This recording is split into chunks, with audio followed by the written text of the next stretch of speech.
తర్వాత Telangana police integrated command and control centre మన పక్కకున్నటువంటి బిల్డింగ్లో కూడా వారు వెళ్ళి దాన్ని కూడా చూడడం జరిగింది. ఈ విధంగా మరి మన ట్యాంక్ బండ్ కూడా చూడడం జరిగింది. కాంటెస్టెంట్స్ అందరూ కూడా మరి మొన్న Telangana secretariat doctor BR Ambedkar గారి పేరిట కేసీఆర్ గారు ముఖ్యమంత్రిగా ఉండి దాన్ని నిర్మించినటువంటి మన నూతన సెక్రటరేట్ భవనాన్ని కూడా వారు వెళ్ళి అక్కడ దాంట్లో మరి పర్యటించడం జరిగింది. శిల్పకళా వేదిక వెళ్ళారు. ఈ విధంగా మరి ఇవన్నీ పర్యటించారు. కానీ అతి ముఖ్యమైనటువంటి మరి డాక్టర్ బిఆర్ అంబేద్కర్ స్టాచ్యూ, ప్రపంచంలో అంత గొప్ప స్టాచ్యూ డాక్టర్ బిఆర్ అంబేద్కర్ గారి స్టాచ్యూ అంత పెద్ద ఎత్తుగా మరి మనం నిర్మించుకున్నాం.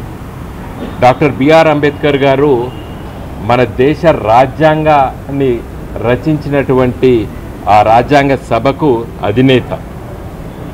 ఈ గొప్ప రాజ్యాంగాన్ని ప్రపంచంలో అతిపెద్ద ప్రజాస్వామ్య దేశమైనటువంటి భారతదేశానికి మరి వారి నాయకత్వాన ఆ కాన్స్టిట్యూంట్ అసెంబ్లీ మనకిచ్చింది. డాక్టర్ బిఆర్ అంబేద్కర్ గారు రచించినటువంటి రాజ్యాంగ నిర్మాత. ఈ మిస్ వరల్డ్ కాంటెస్టెంట్స్ అందరూ కూడా చాలా దేశాల నుండి వచ్చారు. అదే యంగ్స్టర్స్ వాళ్ళకి ఏం చెప్పాలి? భారతదేశం ప్రపంచంలో ఒక గొప్ప ప్రజాస్వామ్య దేశం, అన్ని దేశాల కంటే పెద్ద ప్రజాస్వామ్య దేశం. స్వాతంత్రం వచ్చిన నాటి నుండి నేటికి 75 సంవత్సరాలు నిండినటువంటి ఈ గొప్ప దేశానికి రచించినటువంటి రాజ్యాంగాన్ని రచించినటువంటి ఆ మహానుభావుని విగ్రహం అంత గొప్పగా మరి తెలంగాణ రాష్ట్ర ప్రభుత్వం కేసీఆర్ గారి నాయకత్వాన్ని నిర్మించినప్పుడు మరి ఈ ముఖ్యమంత్రి, నేటి ముఖ్యమంత్రి రేవంత్ రెడ్డి గారు దాన్ని ఎందుకు విస్మరించినని నా సూటి ప్రశ్న. I'm a lawyer by profession.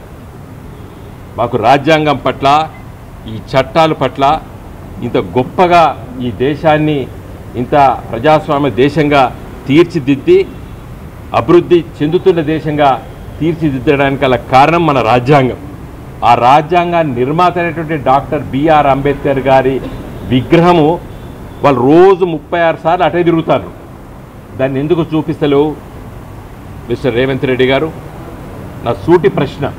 అందుకోసం నేను ఈరోజు డిమాండ్ చేయదలుచుకున్నాను.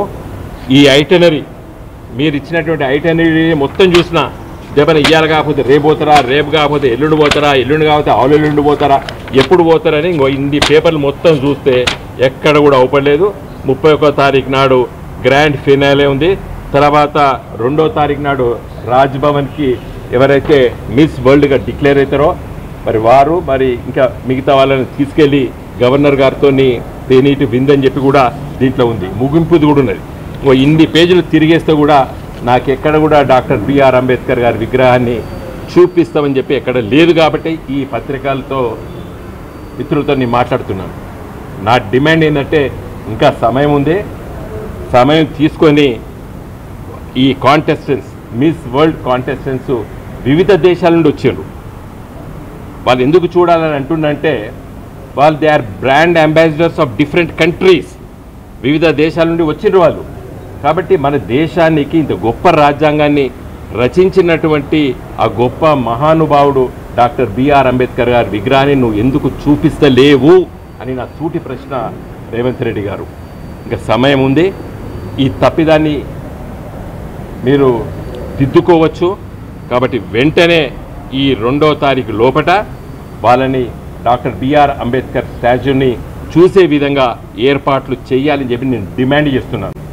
అదేవిధంగా 2వ తారీఖు నాడు మన రాష్ట్ర అవతరణ దినోత్సవం గవర్నర్ గారి దగ్గర తీసుకెళ్తున్నారు.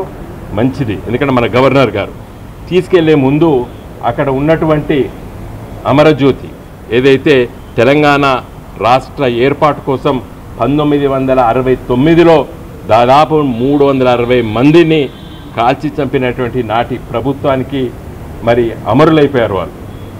తర్వాత మలిదశ ఉద్యమంలో కొంతమంది మరి ఆత్మహత్యలు కూడా చేసుకున్నారు. వాళ్ళ కోసం కేసీఆర్ గారి నాయకత్వాన ప్రభుత్వము వాళ్ళకి స్మారక చిహ్నంగా నిర్మించుకున్నాం.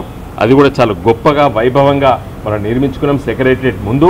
నువ్వు సెక్రటరియట్ చూపించినప్పుడు ఈ రెండు ఎందుకు మర్చిపోయినావు అని చెప్పి కూడా నా ప్రశ్న. సెక్రటరియట్కు left side doctor BR Ambedkar గారి స్టాచ్యూ ఉంటుంది, జస్ట్ క్వైట్ ఆపోజిట్ అమరజ్యోతి ఉంటుంది. కాబట్టి 2వ తారీఖు లోపల డాక్టర్ బిఆర్ అంబేద్కర్ గారి స్టాచ్యూని చూపించండి. తర్వాత మరి 2వ తారీఖు నాడు గవర్నర్ గారి దగ్గరికి తేనీటి విందు పోయే ముందు అదే రోజు రాష్ట్ర అవతరణ దినోత్సవం కాబట్టి అది అమరజ్యోతిని కూడా చూపించాలని చెప్పి నా రిక్వెస్ట్, నా డిమాండ్. జై తెలంగాణ.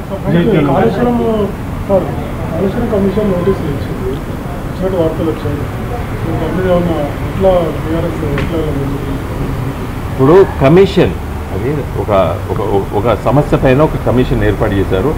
వారు నోటీసులు ఇచ్చినప్పుడు ఇప్పుడే టీవీ ఛానల్స్ చూస్తున్నాము. ఏం నోటీస్ ఇచ్చిండ్రు, దాంట్లో ఏం రాశారనేది తెలిస్తే మేము స్పందిస్తాం.